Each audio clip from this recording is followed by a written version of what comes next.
Ги гледате вестите на Сител. Во студиото со вас, Маријан Ников. Поладневни вести ви благодарам за вниманието. За основците и средношколците денеска е последниот училишен ден од учебната 2024-2025 година и до 31 август ќе бидат на летен распуст. За матурантите наставата заврши на 16 мај, а утре на 11 јуни ќе полагат и втор екстремен испит од државната матура. Првиот беше задолжителен и по мајчин јазик за над 15.000 матуранти и го полага на 31 мај. Полуматурантите пак овој месец треба да се запишат во првата година од средно образование. Во јуни ќе има и две електронски пријавувања на ученици. Според конкурсот на МОН првото ќе биде на 14 и ќе трае до 17 јуни, а за доставување на потребната документација во училиштата термините се 18 и 19 јуни. Второто пријавување во јунскиот рок ќе се врши на 30 јуни, а документацијата ќе се предава на 1 јули. Колешката Габриела и снимателот Јован денеска беа во едно од основните училишта, па да видиме реакцијата на најмладите на последниот училишен ден. Како ти планираш да го поминеш летниот распуст? Јас планирам да го поминам летниот распуст убаво. Што планираш да правиш? Планирам да си играм со другарите, да одам на одмор, да се бањам, да читам лектири и да играм со бато. Ќе играм фудбал со дедо ми. Јас ќе читам лектири, ќе пишувам диктати, ќе учам, ќе тренирам кошарка, ќе учам математика и ќе одам на одмор. Многу сум среќна и ќе читам лектири, ќе пишувам диктат и ќе решавам математични задачи. Да одам во хокрит, да се играм со моите другари во хокрит фудбал и да одам во Грција.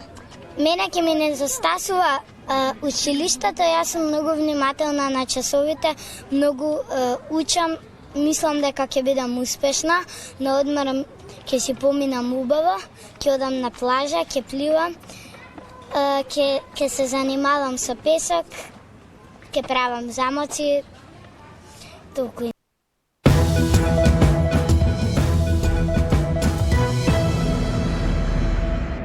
Председателот на владата на Македонија Христијан Мисковски заедно со министерот за внатрешни работи Панче Тошковски денеска присуствува на пуштање во употреба на целосно реконструираното оделение за управни работи Скопје во зградата на МРТВ. Првично го решивме хаосот со патните исправи и сето она кое што беше недостоинствен процес на спроведување на услуги во рамки на Министерството за внатрешни работи спрема македонските граѓани. Освен што успеавме да се снајдеме со сите оние реликти кои што ни ги оставија оние претходници, денес сме во една втора фаза каде што успеваме да ги ставиме во функција објектите кои што ги начекавме во една руинирана состојба, да доликуваат вака што доликуваат. Ова е само прва фаза од реновирањето на вкупните управни служби кои што ги имаме во овој објект. Реновирани се негде околу 1300 метри квадратни до сега. Треба да бидат реновирани негде уште околу 1000 метри квадратни во иднина. Се со цел да може македонските граѓани, особено Скопје, неве да речем во овој објект, да можат да си остварат услуга така како што и личи на една европска земја.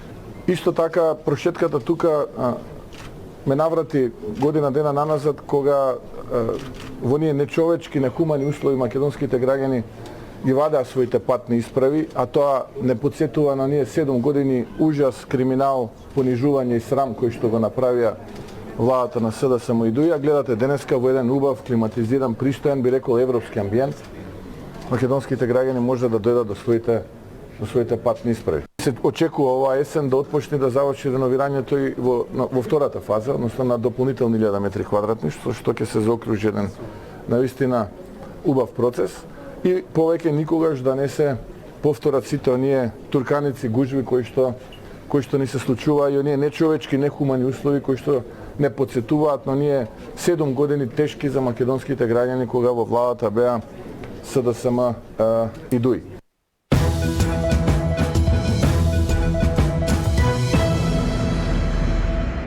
Македонците генерално јадат безбедна храна, иако во маркетите, на пазарите и рестораните може да се најде и со поминат рок или недозволени пестициди. На Светскиот ден на безбедна храна, првиот човек на АХВ вели дека за една година уништиле 300 тони храна која не е безбедна за консумација. Од нив над 200 е од увоз. Откривме приближно 300 тони на небезбедна храна, од кои што 56 тони само оваа година од животинско и од неживотинско потекло. 207 тони храна е вратено храна од увоз, која што е спречена да влезе во Македонија. 30 тони храна имаме небезбедна од вратена исто од увоз, од вода, минерална вода.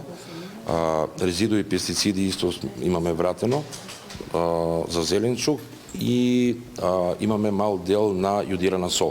Каква храна јадат македонците? Дали е безбедна? Зборувам не само за таа увозна која што е запленета, него и од домашните производители. Има многу пестициди, нема?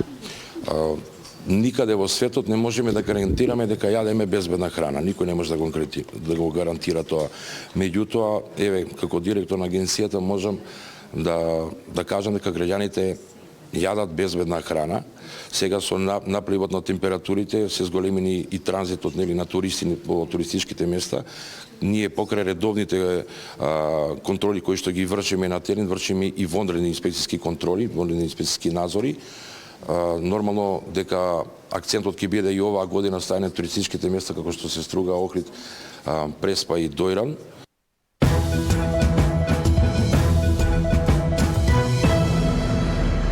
Македонија креира дрон кој ќе ги гасне шумските пожари. Целта е, како што велат надлежните, да се создаде јато дронови кои ќе бидат автоматизирани за гаснење пожари.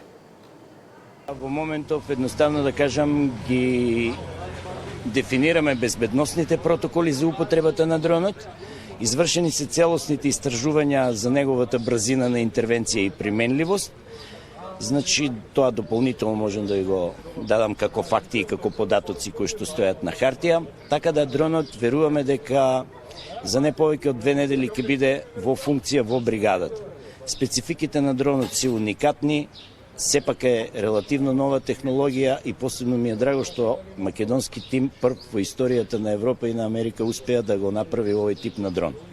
Бидејќи пожарите се секојдневни, не се кризна состојба, они се случуваат секојдневно, така да и онаа статистика која имаме, веќе имаме показатели дека бројот на пожари е рапидно зголемен во првото 6 месечие, така кажано.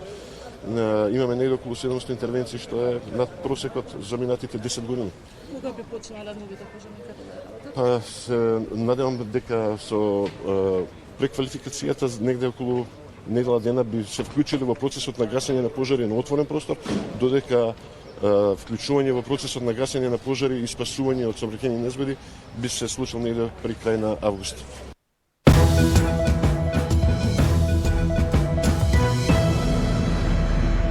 Мерка притвор во трајање од 30 дена му одреди Основниот суд Кочанин Александар Нацев, собственик на Агенцијата за обезбедување Рубикен.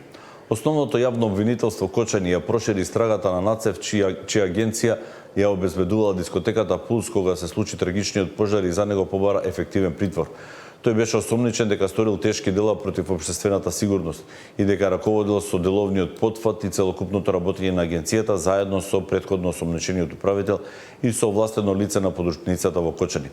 При тоа агенцијата Рубикон немала склучено договор за обезбедување на дискотеката Кочани.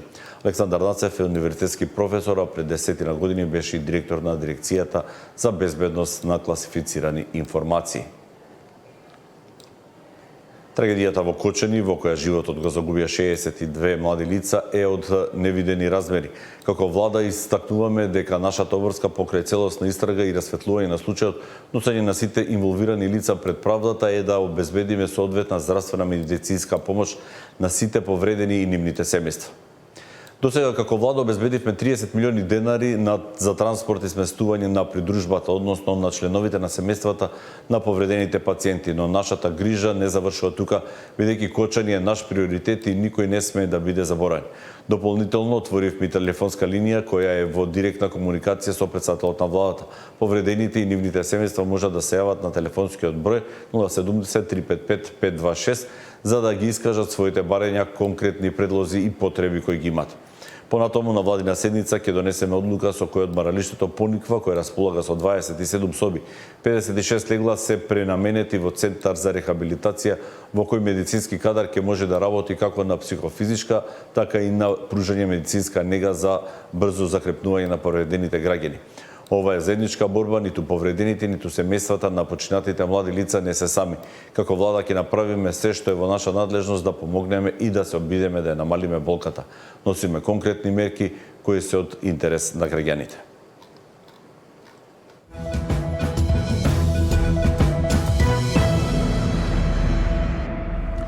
Во продолжение минуваме и на вестите од светот. Русија изврши уште еден продолжен напад со беспилотни летала врз Украина во раните утренски часови, при што загина едно лице. Оштетени се делови од Киев, а 4 лица се хоспитализирани во овој град. Нападнато е породило